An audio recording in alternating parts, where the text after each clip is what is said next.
Aracaju, 623 pessoas vivem em situação de rua. São histórias de desafios, dores e resistências que nos convidam a olhar para além dos números. Esse número foi registrado no Censo Pop de Rua Aracaju de 2024, resultado de uma parceria entre diversos órgãos, como a Universidade Federal de Sergipe, Prefeitura de Aracaju, OAB, Ministério Público Federal e movimentos sociais. A maioria das pessoas em situação de rua tem entre 30 e 47 anos. 81% são homens. Quase 79% são pessoas pretas ou pardas, refletindo as profundas desigualdades raciais presentes em nossa sociedade. Entre as atividades que garantem algum sustento, a coleta de material reciclável é a mais comum, envolvendo cerca de 38% da população em situação de rua. 80% dessas pessoas dormem nas ruas, enquanto menos de 13% têm acesso a abrigos. Em Aracaju, apenas um abrigo está disponível, com capacidade para cerca de 120 pessoas, diante de uma população de mais de 600 em situação de rua. Além disso, mais de um quarto dessa população está nas ruas há pelo menos 5 anos e enfrenta desafios que provocam o poder público e a sociedade a uma atenção urgente e integrada. O sociólogo Matheus Barros foi um dos participantes do Censo Pop de Rua.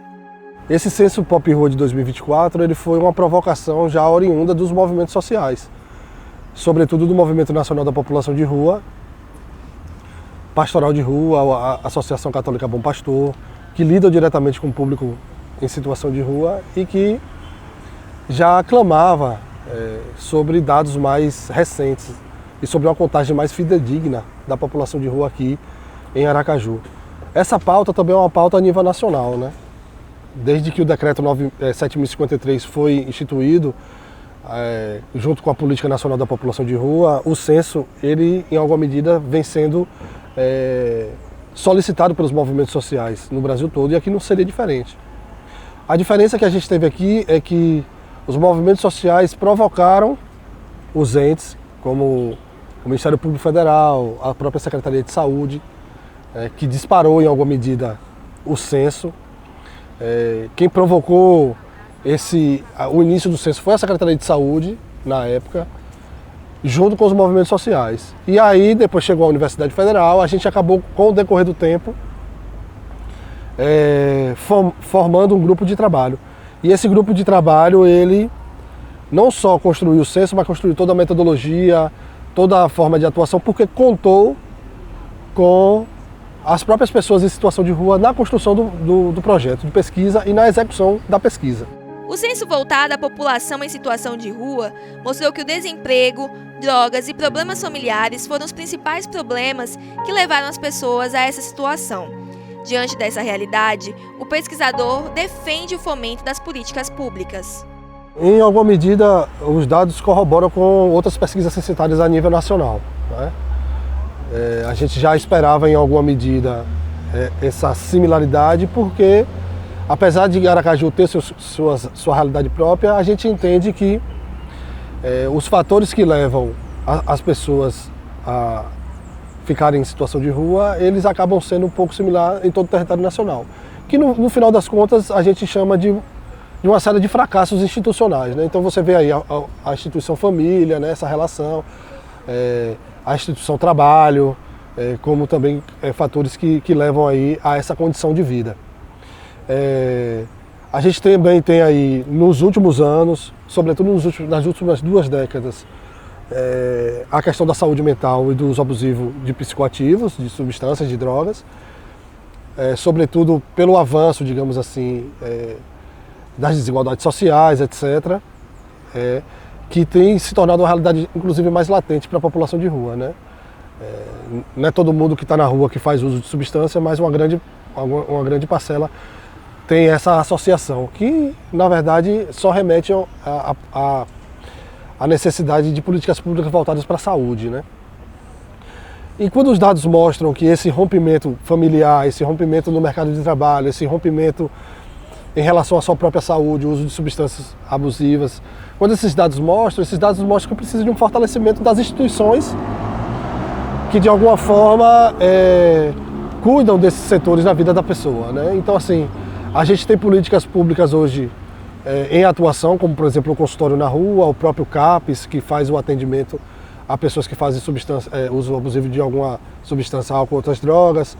A gente tem aí algumas iniciativas no que diz respeito à inserção do mercado de trabalho, porque se você for ver no censo, a maioria dessas pessoas tem ofício, ou seja, são trabalhadores e trabalhadoras. O que a gente precisa é de um fomento e de uma intensificação no que diz respeito a essas instituições.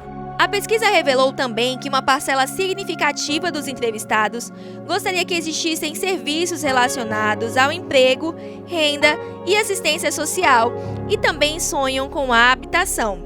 A habitação é uma pauta que ela deve ser levada em consideração, digamos assim, em primeiro lugar, porque a condição de rua é justamente a falta da habitação.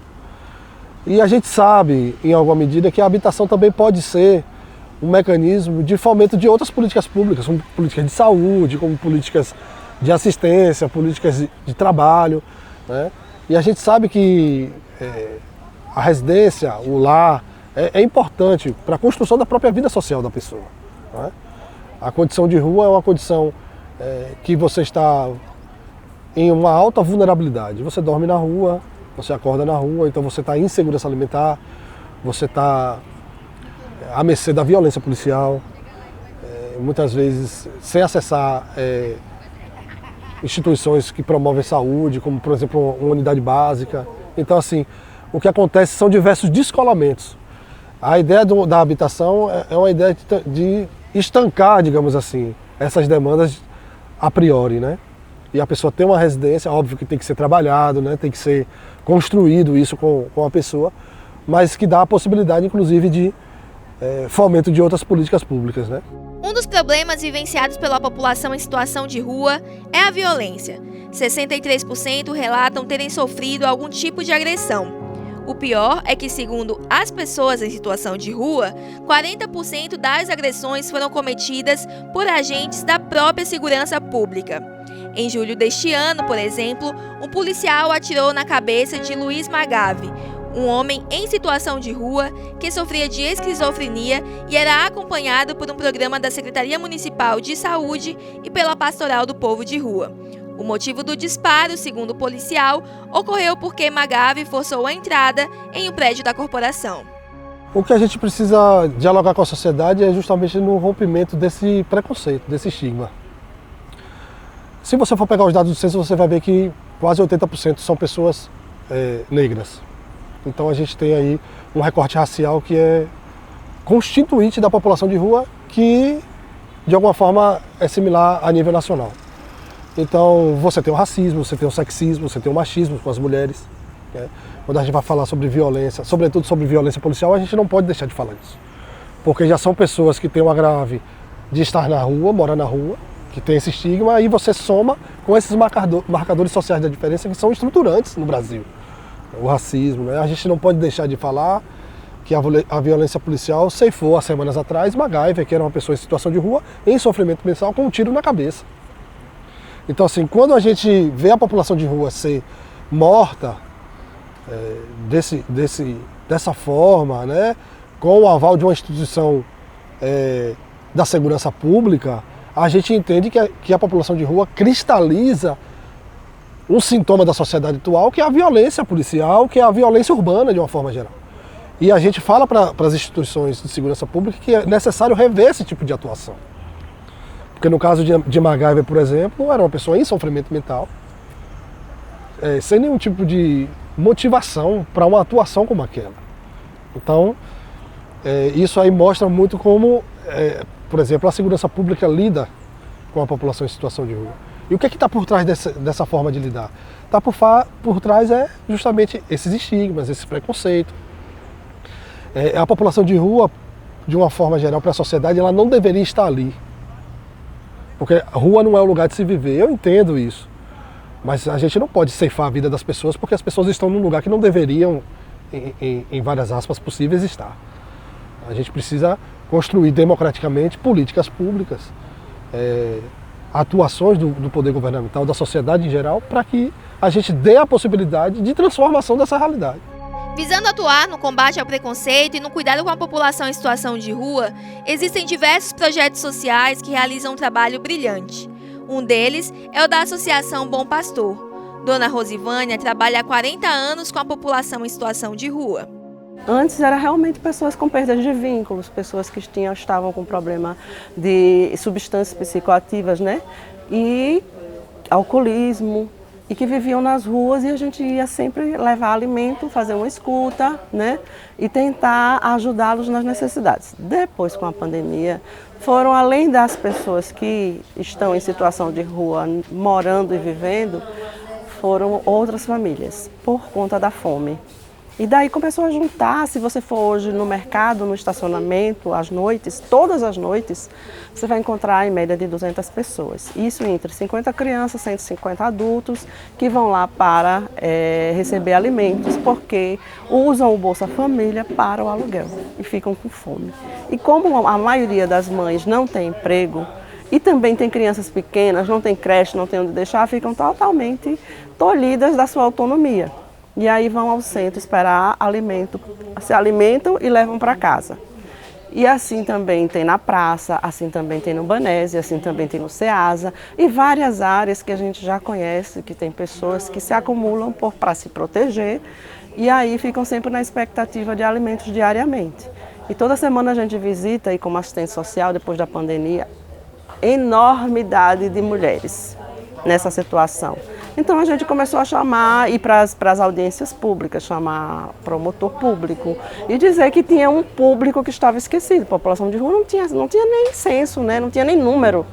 Então nós fizemos com uma emenda parlamentar o GT do censo. O censo de Aracaju saiu porque nos juntamos como voluntários com várias instituições para fazer a contagem. E hoje a gente sabe que tem 623 morando na rua, mas mulheres e crianças que não moram, mas que vão para se alimentar das ruas, como pedintes, temos mais de 300 pessoas. Um dos trabalhos do projeto é trazer mulheres e crianças para a instituição e lá realizar atividades ligadas à educação, como cursos e atividades. A gente viu aquelas crianças naquele risco, trouxemos, primeiro para a gente também fazer uma pesquisa e conhecer o porquê daquelas crianças lá, o medo que fazia com que elas simplesmente repetissem a situação das mães, né? Futuramente fossem adolescentes e jovens pedintes, né? E não buscasse estudos, não buscasse uma empregabilidade correta. Então a gente disse, vamos trazer e vamos fazer um projeto. Conseguimos uma emenda e focamos nesse projeto para tentar tirar elas dessa realidade de violência, para levá-los para os estudos, para o encantamento, conhecer museus, conhecer a praia, conhecer clubes, conhecer que existem outras realidades, até para bibliotecas a gente já foi, para o shopping que tem uma biblioteca lá com contação de história, né? Tem um projeto chamado Rendas da Leitura, para que eles possam conhecer o outro mundo que não conhecem. Então a gente trouxe para cá e agora a gente está dando oficinas de capoeira, a gente está dando oficinas de alfabetização, oficinas de dança para eles, de contação de história, para que eles percebam que existe outro mundo. É uma politização, as questões éticas, questões de raça, questões de gênero, questões de respeito, tudo isso está muito longe da realidade, fora que muitas crianças e adolescentes não sabem ler. Então, quarto, terceiro, quarto, quinto, sexto ano, sétimo ano sem saber ler e vivendo constrangimentos. A assistente social defende a criação de políticas intersetoriais, ou seja, que ocorra a articulação de diferentes setores e atores sociais para enfrentar problemas complexos que não podem ser solucionados apenas por uma área isolada da administração pública. A primeira é a da segurança alimentar, né? A segurança alimentar é fundamental porque só pode fazer com que eles saiam dessa situação de risco, dando garantia de alimentação. E daí uma política intersetorial, porque tem que entrar capacitação, geração de emprego, mesmo que eles não vá para um emprego formal, porque muitos não sabem ler, mas dando condições de ter um emprego autônomo, né? E de vendas, né? De poder em suas casas também realizar as questões de creche, as questões de como eu falei, entrando a capacitação, a educação, isso a gente vê que existem muitas falhas. Além do abandono, né, escolar, existe também falhas de crianças que estão estudando e não estão alfabetizadas. Então, isso não pode ser papel de uma instituição, isso tem que ser um papel da educação. A saúde, que a maioria tem problemas de saúde mental. Nós temos crianças aqui, mais de 10 crianças com problemas de autismo e TDAH. Então, já há consequências, às vezes, do uso, né, das drogas das mães e consequências também da violência, tanto na gestação como na infância. Então, são muitas situações que a gente está lutando em todas as instâncias, querendo que essa situação seja resolvida. E eu tenho certeza que a gente vai conseguir. Além de Rosivânia, conhecemos Keila nessa reportagem. Desde 2017, ela atua com a população em situação de rua e suas pesquisas de mestrado e doutorado resultaram no livro Mulheres da Maloca, Cuidado, Gestação e Situação de Rua. Nele é traçado um perfil das mulheres em situação de rua que apontam para a violência de gênero e vulnerabilidade social extrema. Nessa pesquisa, né, que deu origem a esse livro, né, Mulheres da Maloca, Cuidado, Gestação e Situação de Rua, evidenciou o ser mulher na rua, com as suas questões das violências, né, com as questões dos acessos aos serviços de saúde, socioassistenciais, que muitas vezes são negligenciadas, ou seja, os locais que deveriam garantir o direito a essas mulheres muitas vezes negligenciam. E aí eu trago que não é a questão do serviço, né? É justamente porque os serviços são feitos de pessoas. Então, as pessoas, né? O olhar é preconceituoso, discriminatório, que acaba justamente negando a assistência a essas mulheres. Então, muitas dessas questões, então, a questão do parir, né? Do maternar nesse contexto. Então, essa pesquisa que deu origem a esse livro, que eu trago, que é uma representação de luta política, né? Em prol das construção de políticas públicas efetivas para essas mulheres. Ela traz as questões todas da maternidade e recentemente, né, terminei o doutoramento com uma pesquisa aqui em Aracaju, com 15 mulheres em situação de rua, trazendo o maternar dessas mulheres, né? E todas as estratégias e cuidados que essas mulheres adotam no contexto das ruas. E evidenciando isso, é muito interessante porque não existe, né, quase pesquisa sobre essas questões. E aí, quando a gente traz esse olhar, a gente começa a perceber como o olhar, né, essas mulheres, como aquela vislumbrando como uma mulher indigna, né, uma mulher que não tem direito ao direito que elas possuem.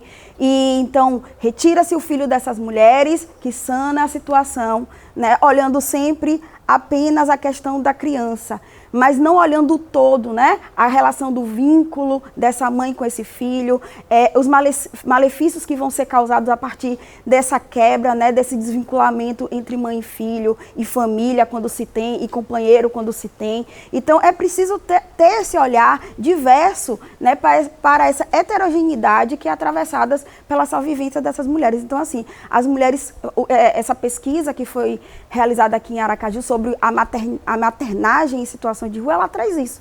Traz que as mulheres cuidam das diversas formas, como, por exemplo, colocar seu filho, né, num carrinho de compras, como ali se fosse um berço, né, se fosse um carrinho de bebê, mas trazendo ali um conforto, né, com um papelão, colocando um som ali para abafar a zoada da rua, né, para que ele possa dormir. Então, assim, são diversas estratégias que essas mulheres precisam adotar para cuidar dos seus filhos e diversas estratégias também que precisam adotar para o cuidado de si. Apesar de existirem programas sociais importantes como o Consultório na Rua, que começou em 2011, a Política Nacional para a População em Situação de Rua desde 2009 e mais recentemente, em 2004, a Lei número 14.821, que institui a Política Nacional de Trabalho Digno e Cidadania para a População em Situação de Rua, a pesquisadora defende uma política construída em conjunto com essas mulheres. E aí, quando a gente fala da dignidade menstrual, temos uma lei da dignidade menstrual, mas é uma lei que não foi pensada, né, de forma horizontal, foi de forma verticalizada. Por que que eu trago isso? Porque quando a gente vai ver, na prática, precisa ter um cadastro do Gov. Quais mulheres em situação de rua que tem celular, né, com a facilidade, estando em situação de rua, né, um espaço que tem todas as outras questões de violências e violações que são perpassadas, que as mulheres precisam estar alerta o tempo todo, porque como elas mesmas trazem, né, estar só na rua é impossível, né? Sempre elas tentam ali estar em grupos, né, criar estratégias também para a sua segurança. Então tem essas questões todas. Então como cadastrar, sendo que para nós que temos acesso mais facilitado a isso, tem já uma dificuldade de cadastramento, imagine para uma mulher em situação de rua, para garantir uma dignidade que é algo fisiológico, que é a menstruação, né? Então tem todas essas questões que acabam aí também dificultando a efetivação de políticas públicas criadas para elas, né? Mas que não foi criadas, infelizmente, com elas, porque se fosse, não teria essas questões. Uma das pautas abordadas na pesquisa de Keila é sobre a maternidade de uma mulher em situação de rua. Durante a pesquisa, algumas mulheres compartilharam as suas vivências. Eu mesma fiz meu parto, quer dizer, eu não, né? Porque a gente só abre as pernas e ele sai. A gente só tem que tirar o cordão, que nem os animais cortam. Mas a gente tem tesoura, coisa para cortar. Os animais têm que cortar lá com os dentes, esperar cair, sei lá. Foi lá no Getúlio Vargas, foi ali na praça de alimentação. Eu fui para lá porque os móveis esmaçaram, não tem muriçoca. E eu fui dormir lá, porque se o neném tivesse lá no centro de abastecimento, a muriçoca ia morder ele todinho, nos primeiros dias. A polícia passou lá, mas eu não fui pedir ajuda para levar para o hospital, não. Eu fiquei um pouco com medo, mas depois eu disse, já tenho 2, vou fazer mais um. Amarrei primeiro, depois cortei com a tesoura o cordão umbilical. Pega a tesoura, esteriliza com álcool. Já tinha escaldado, então esterilizei com álcool. Mandei as meninas irem na farmácia esterilizar. Então aqui evidencia um parto, né, numa calçada de um centro da cidade, ou seja, mostrando toda a não efetivação, mostrando toda a não direito, né, o contradireito para com essas mulheres que deveriam estar exercendo o seu parto dentro de uma maternidade, de forma coerente, né, de forma respeitosa. E, infelizmente, situações como essa são vivenciadas constantemente por mulheres em situação de rua. Diante de tamanha vulnerabilidade social, a pesquisa defende que as mães têm o direito de maternar e uma continuidade do cuidado, mesmo que consigam uma moradia ou aluguel social. Porque imagine uma mulher, né, que vivenciou a situação de rua por tanto tempo, que muitas vezes é geracional, muitas vezes aquela mulher veio de uma mãe que vivencia a situação de rua. Então a relação é com a rua, com as dinâmicas da rua, né, com os tempos da rua. Então dentro dessa relação, imagine essa pessoa agora vai para uma casa, né? Óbvio que é o sonho da grande maioria das pessoas em situação de rua, das mulheres em situação de rua, ainda mais com um filho, é estar na sua casa. Mas para o suporte, porque a casa em si não vai dar o suporte total.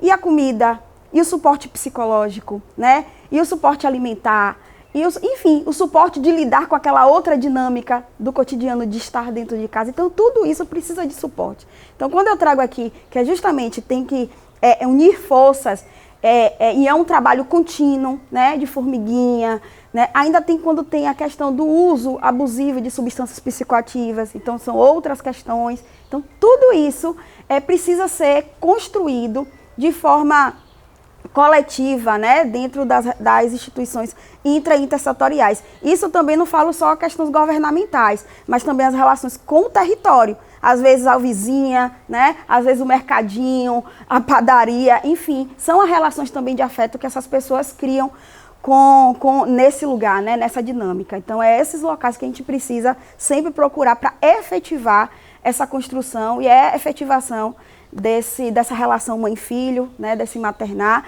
e do ser mulher. Simone Silva tem 32 anos e é uma pessoa que viveu em situação de rua.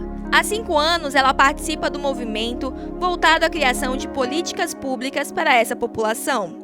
A rua, para mim, me fez me despertar